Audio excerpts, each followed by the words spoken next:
We're at CPAC with the Christians Israel Public Action Campaign. How you doing, sir? Just great, thank you. Are you enjoying the conference? Very much. I'm Richard Hellman. I'm the president of cpac, cpac, the Christian Lobby for Israel, now in its 20th year.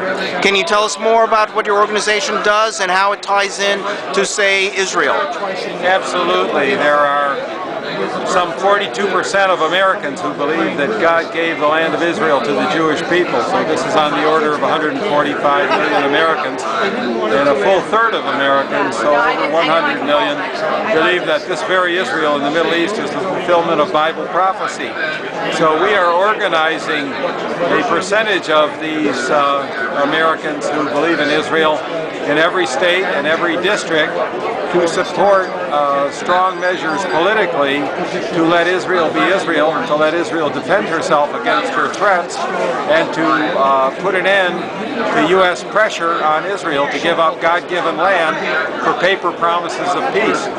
And how do you think that is coming along? Do you foresee Israel being a strong state, or getting weakened by, say, international organizations? Well, Israel is strong and getting stronger, and we believe that it looks like finally the Israelis have learned that as hard as they have tried for peace over the last 15 years plus since the Oslo agreements were signed on the south lawn of the White House, no one would call their present situation a state of peace, and therefore they must defend themselves, look for peace, but as we say, keep their powder dry and defend themselves against Iran and against the Iranian proxies such as Syria, Hezbollah, and Hamas. And do you see the next 4 years positive for Israel and the U.S., or do you see maybe some strains in the relationship? Well, clearly there can be strains in the relationship if a coalition in Israel headed by Prime Minister Benjamin or Bibi Netanyahu holds fast to the principle that Israel shouldn't make concessions with, for no real purpose.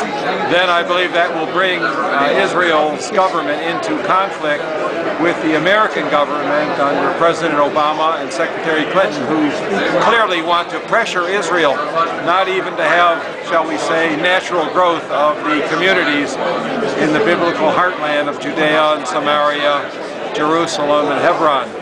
If you were to sit down at a table with, say, representatives of maybe the Palestinian people, maybe Hamas or Hezbollah, is there any common ground that you could start a conversation to resolve these issues? Well, I believe the common ground would be to implore them, and I have done so, not with Hezbollah or Hamas, but with Palestinian Arabs of goodwill.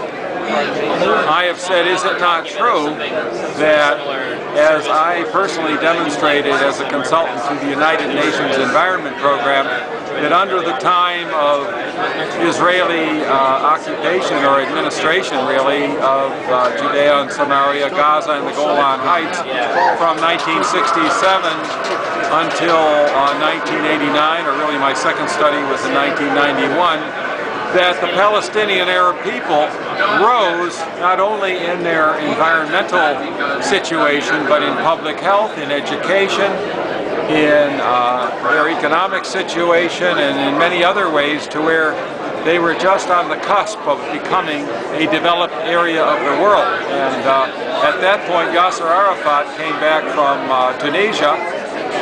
in from Tunisia with some 3,000 of his criminal band. They wrecked the whole infrastructure of the Palestinian areas, and so then said they were homeless and that the Jews had done it. So many of the Palestinian Arabs understand that they were better off under Israeli administration than they have been ever since under the Palestinian Authority of the PLO, or not to mention under the rule of Hamas in the Gaza Strip for the last 2 years. If you had a message for Secretary of State Clinton, what would it be?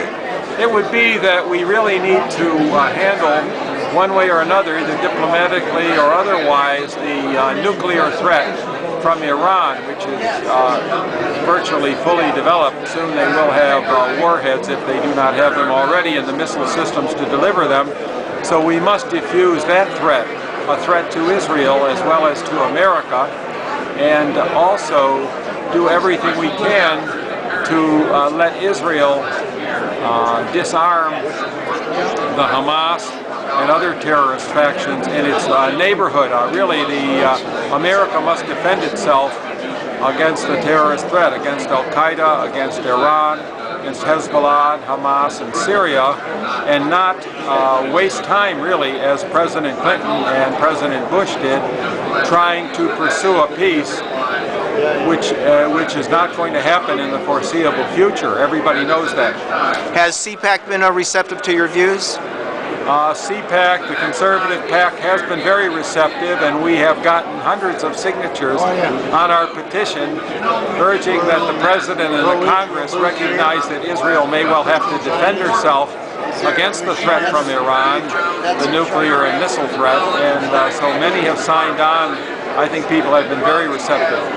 Thank you so much, sir. Is there a website you want to mention? Yes, there is. Thank you. It's www.cpaconline.org. cpaconline.org. cpaconline.org. And there, individuals will be able to see, for example, that there's a legislative action site where they can send their emails with a few keystrokes to the President and their representatives and senators, and also that we have lobby days coming up, for example, on March 11th and March 18th. And they're more than welcome either to come to Washington to tread the corridors of power in the Congress with us, or to send their emails in and make their telephone calls from their home area. Thank you so much. Enjoy the rest of the conference. Thank you. You too. This is what is it? We're pro-Israel, Yes. Zionist, Christian Zionist, Jewish Zionist. Yes.